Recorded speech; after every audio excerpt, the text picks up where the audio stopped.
अलकू ने आकर स्त्री से कहा, सहना आया है, लाओ जो रुपए रखे हैं उसे दे दूं, किसी तरह गला तो छूटे। मुन्नी झाड़ू लगा रही थी, पीछे फिरकर बोली, 3 ही तो रुपए हैं, दे दोगे तो कम्बल कहाँ से आएगा? माघ पूस की रात हार में कैसे कटेगी? उससे कह दो फसल पर दे देंगे, अभी नहीं। अलकू एक क्षण अनिश्चित दशा में खड़ा रहा। पूस सिर पर आ गया। कमल के बिना हार में रात को वह कहीं किसी तरह नहीं जा सकता, मगर सहना मानेगा नहीं। गुड़कियाँ जमावेगा, गालियाँ देगा। बला से जाड़ों में मरेंगे, बला तो सिर्फ से टल जाएगी। यह सोचता हुआ वह अपना भारी बरकमडील लिए हुए स्त्री के समीप आ गया और खुशामद करके बोला, ला दे दे, गला तो छूटे, कम्बल के लिए कोई दूसरा उपाय सोचूंगा। मुन्नी उसके पास से दूर हट गई और आंखें तराती हुई बोली, कर चुके दूसरा उपाय, जरा सुनूं तो कौन सा उपाय करोगे? कोई खैरात दे देगा कम्बल? न जाने कितनी बाकी है जो किसी तरह चुकाने ही नहीं आती। मैं कहती हूँ तुम क्यों नहीं छोड़ देते खेती?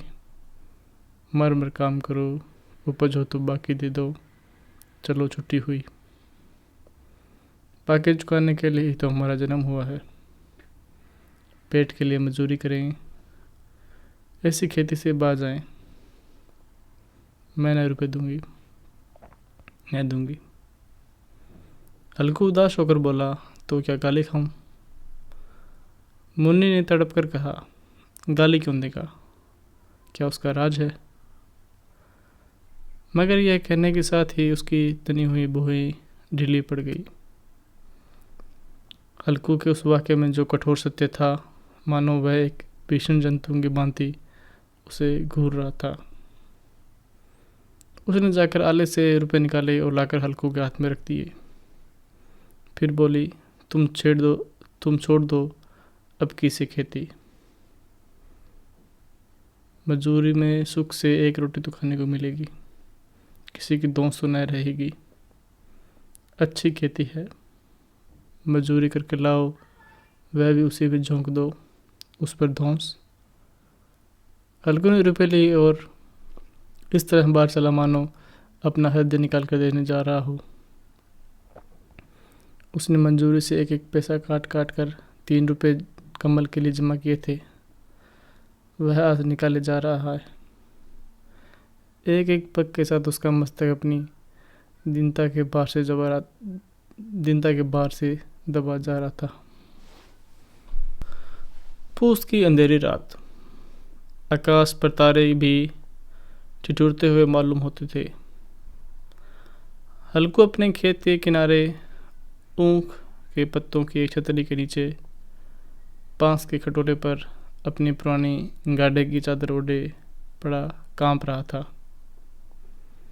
खाट के नीचे उसका संगी कुत्ता जबरा पेट में मुंह डाले सर्दी में कूं कूं कर रहा था। 2 में से एक को भी नींद नहीं आती। हल्कू ने घुटनियों को गर्दन में चिपकाते हुए कहा, क्यों जबरा, जाड़ा लगता है? कहता तो था घर में पुआल पर लेटा रहे, तो यहाँ क्या लेने आए थे? अब खाओ ठंड, मैं क्या करूं? जानते थे मैं यहाँ हलवा पूरी खाने तो आ नहीं रहा। दौड़े दौड़े आगे चले आए, अब रो नानी के नाम को। जबरा ने पड़े पड़े दुम हिलाई और अपनी कूं कूं को दीर्घ बनाते हुए एक बार जमाई लेकर चुप हो गया। उसके स्वान बुद्धि ने ताड़ लिया कि शायद स्वामी को मेरी कूं कूं से नींद नहीं आ रही। हल्कू ने हाथ निकालकर जबरा की ठंडी पीठ सहलाते हुए कहा, कल से मत आना मेरे साथ, नहीं तो ठंडे हो जाओगे। यह रांड पछुआ न जाने कहाँ से बर्फ लिए आ रही है। उठूं फिर एक चिलम भरूं, किसी तरह रात तो कटे। 8 चिलम तो पी चुका। यह खेती का मज़ा है। और एक एक भगवान ऐसे पड़े हैं जिनके पास जड़ा जाए तो गर्मी से घबरा कर भागे। मोटे मोटे गद्दे, लिहाफा, कम्बल, मजाल है जड़े का गुजर हो जाए। तकदीर की खूबी, मजदूरी हम करें, मजा दूसरे लुटें। हल्कू उठा, गड्ढे में से जरा सी आग निकाल कर चिलम भरी। जबरा भी उठ बैठा। हल्कू ने चिलम पीते हुए कहा, पिएगा चिलम? जड़ा तो क्या जाता है, जरा मन बदल जाता है। जबरा ने उसके मुंह की ओर प्रेम से झलकती हुई आंखों से देखा। हल्कू, आज और जड़ा खा ले। कल से मैं यहाँ पुआल बिछा दूंगा, उसी में घुसकर बैठना, तब जड़ा नहीं लगेगा। जबरा ने अपने पंजे और घुटनियों पर रख दिए। जबरा ने अपने पंजे उसकी घुटनियों पर रख दिए और मुंह के पास अपना मुंह ले गया।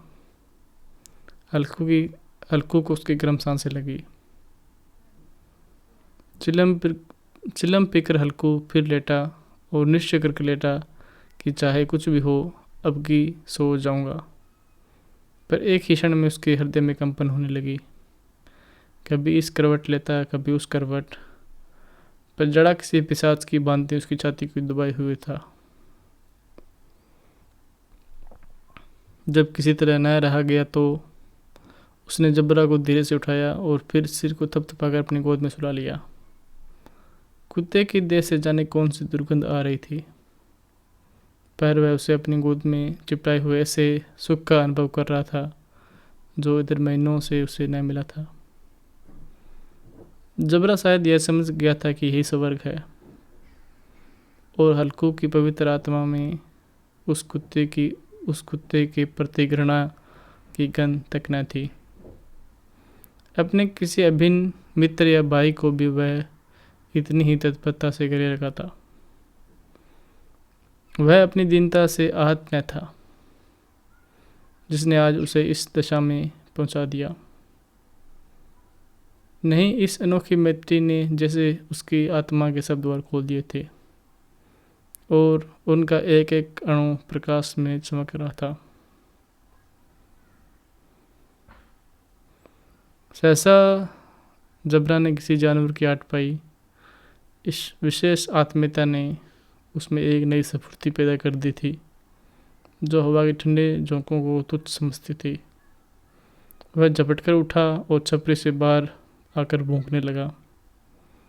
हल्कू ने उसे कई बार चुम कर आकर बुलाया, पर वह उसके पास न आया। हार में चारों तरफ दौड़ दौड़ कर भौंकता रहा। एक क्षण के लिए आ जाता तो फिर दौड़ने लगता। करते हुए उसके हृदय में अरमान की भांति ही उछल रहा था। 1 घंटा और गुजर गया। रात ने शीत को हवा से धधकाना शुरू किया। हल्कू उठ बैठा और दोनों घुटनों को छाती से मिलाकर सिर को उसमें छुपा लिया। फिर भी ठंडक कम न हुई। ऐसा जान पड़ता था सारा रक्त जम गया है, धमनियों में रक्त की जगह हिम बह रहा है। उसने झुककर आकाश की ओर देखा। अभी कितनी रात बाकी है। सप्तऋषि अभी आकाश में आधे भी नहीं चढ़े। ऊपर आ जाएंगे तो कभी कहीं सवेरा होगा। अभी पहर से ऊपर रात है। हल्कू के खेत में कोई 1 गोली के टप्पे पर आम का बाग था। पतझड़ शुरू हो गई थी। बाग में पत्तियों को ढेर लगा हुआ था। हल्कू ने सोचा चलकर पत्तियां बंटोरूं और उन्हें जलाकर खूब तपूं। रात को कोई मुझे पत्तियां बंटोरता देखे तो समझे कोई भूत है, कौन जाने कोई जानवर ही छिपा बैठा हो। मगर अब तो बैठा नहीं रहा जाता। उसने पास के अरहर के खेत से कई पौधे उखाड़ लिए और उनका एक झाड़ू बनाकर हाथ में सुलगता हुआ उपला लिए बगीचे की तरफ चला। जबरा ने उसे आते देखा तो पास आया और धूम हिलाने लगा। हल्कू ने कहा, अब तो नहीं रहा जाता जबरू, चलो बगीचे में पत्तियां बटोर कर तपें, ठाटे हो जाएंगे तो फिर आकर सोएंगे, अभी तो बहुत रात है। जबरा ने कूं कूं करके सहमति प्रकट की और आगे आगे बगीचे की ओर चला। बगीचे में खूब अंधेरा था और अंधकार में निर्दय पवन पत्तियों को कुचलता हुआ चला जाता। वृक्षों से ओस की बूंदें टप टप नीचे टपक रही थी। एकाएक एक झोंका मेहंदी के फूलों की खुशबू लिए हुए आया। हल्कू ने कहा, कैसी अच्छी महक है जबरू, तुम्हारे नाक में तो सुगंध आई होगी। जबरा को कहीं जमीन पर एक हड्डी पड़ी मिल गई थी। वह उससे चिंचोड़ रहा था। हल्कू ने आग जमीन पर रख दी और पत्तियां बटोरने लगा। जरा देर में पत्तियों का ढेर लग गया। हाथ ठिठुर जाते थे, नंगे पांव गले जाते थे और वह पत्तियों का पहाड़ खड़ा कर रहा था। इसी अलाव में वह ठंड को जलाकर भस्म कर देगा। थोड़ी देर में अलाव जल उठी। उसकी लौ ऊपर वाले वृक्ष की पत्तियों को छू छू कर भागने लगी। उस अस्थिर प्रकाश में बगीचे के विशाल वृक्ष ऐसे मालूम होते थे मानो उस अथाह अंधकार को अपने सिर पर संभाले हुए हो। अंधकार के उस अनंत सागर में यह प्रकाश एक नौका के समान हिलता मचलता जान पड़ता था। हल्कू अलाव के सामने बैठा आग ताप रहा था। एक क्षण में उसने दोहर उतार कर बगल में दबा ली, दोनों पांव फैला दिए, मानो ठंड को ललकार रहा हो। तेरे जी में जो आए सोकर, ठंड की असीम शक्ति पर विजय पाकर वह विजय गर्व को हृदय में छिपा न सकता था। उसने जबरा से कहा, क्यों जबर, अब ठंड नहीं लग रही? जब्बर ने कूं कूं करके मानो कहा, अब क्यों ठंड लगती ही रहेगी। पहले यह उपाय नहीं सूझा, नहीं इतनी ठंड क्यों खाते? जब्बर ने पूंछ हिलाई। अच्छा आओ इस अलाव को कूद कर पार करें, देखें कौन निकल जाता है। अगर जल गए बच्चा तो मैं दवा नहीं करूँगा। जब्बर ने उस अग्नि राशि की ओर कातर नेत्रों से देखा। मुन्नी से कल न कह देना, नहीं तो लड़ाई करेगी। यह कहता हुआ वह उछला और अलाव के उस पार साफ निकल गया। पैर में जरा लपट लगी, वह कोई बात नहीं थी। जबरा आग के गिर्द घूमकर उसके पास आ खड़ा हुआ। हल्कू ने कहा, चलो चलो, यह सही नहीं, ऊपर से कूद कर आओ। वह फिर कूदा और अलाव के इस पार आ गया। पत्तियां जल चुकी थी। बगीचे में फिर अंधेरा छा गया। राख के नीचे कुछ आग बाकी थी, जो हवा का झोंका आ जाने पर जरा जाग उठती, पर फिर एक क्षण में आंखें बंद कर लेती। हल्कू ने फिर चादर ओढ़ ली और गर्म राख के पास बैठा हुआ गीत गुनगुनाने लगा। उसके बदन में गर्मियाँ आ गई थी, पर ज्यों ज्यों शीत बढ़ती उसे आलस्य दबाए लेता था। जबरा जोर से भूंग कर खेत की ओर भागा। हल्कू को ऐसा मालूम हुआ कि जानवरों का एक झुंड खेत में आया है। शायद नीलगायों का झुंड था। उसने कूदने दौड़ने की आवाज़ साफ कान में आ रही थी। फिर ऐसा मालूम हुआ कि खेत में चर रही है। उनके चबाने की आवाज़ चर चर सुनाई दे रही थी। उसने दिल में कहा, नहीं, जबरा के होते हुए जानवर खेत में नहीं आ सकता। नोच ही डाले, मुझे भ्रम हो रहा है। कहाँ, अब तो कुछ सुनाई नहीं देता। मुझे भी कैसा धोखा हुआ। उसने जोर से आवाज़ लगाई, जबरा जबरा। जबरा भौंकता रहा, उसके पास न आया। फिर खेत के चरे जाने की आहट मिली। अब वह अपने को धोखा न दे सका। उसे अपनी जगह से हिलना जहर लग रहा था। कैसा दंदाया हुआ था। इस जाड़े पाले में खेत में जाना, जानवरों के पीछे दौड़ना असहज जान पड़ता। वह अपनी जगह से न हिला। उसने ज़ोर से आवाज़ लगाई, लियो लियो लियो। जबरा फिर भौंक उठा। जानवर खेत चल रहे थे। फसल तैयार है, कैसी अच्छी खेती थी, पर ये दुष्ट जानवर उसका सर्वनाश की डालते हैं।